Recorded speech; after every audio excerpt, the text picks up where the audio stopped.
Jai Hind. Welcome back again to our channel on hygienic and cleanliness.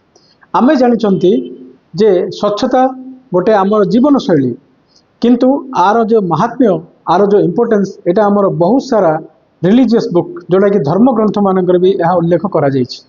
आसंतु आज देखिबा जेमती आमे भगवत गीता वर्ष 17.4 जो माने हिंदू फॉलो करती से माने बेस भल रूपे जानते शौचम जोटा कि आमर गीतार लेखा है जे एटा गोटे डिसिप्लिन जोटा कि आम माइंड को प्यूरिफाई करे एवं आमर जो आत्मा को उत्थान करिवारे सहाय्य करे।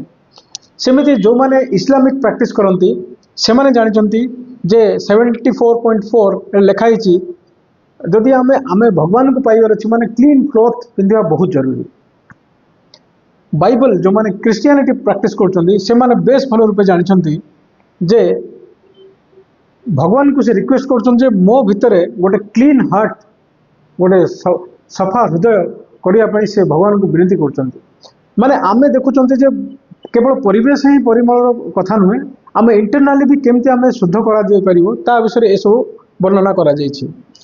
ग्रंथ साहिब जो माने सिख धर्म पालन करती से मानकर लेखा है अंग 472 प्रथमे निज वेसेल को क्लीन करंतु तापर क्षीर पकांतु ता अर्थ होची जे प्रथमे निज को स्वच्छ करंतु तापर भक्ति भाव को आनंतु। जैन धर्म तत्वार्थ सूत्र 7.11 सेठी लेखा है शौच जोटा कि क्लीनलीनेस सेटा इम्प्यूरिटी जहाँ भी आमर रहे ताकू से डिस्ट्रॉय कर दिए। आ आमे जानचंती बुद्धम शरणम गच्छामि बुद्ध धर्म रे धम्मपाद रे भी एटा एक्सप्लेन करा है जे गोटे क्लीन माइंड आम मन को शांति आनी थाए। से पुणी लेखा है जे प्रतिदिन स्नान करने जरूरी सफा कपड़ा पिंधा जरूरी भक्ति करने जरूरी माने भक्तिर प्राप्ति करने बोलिकी आम परिवेश और स्वयं आम स्वच्छ रहा बहुत जरूरी। Thank you for watching meet you again.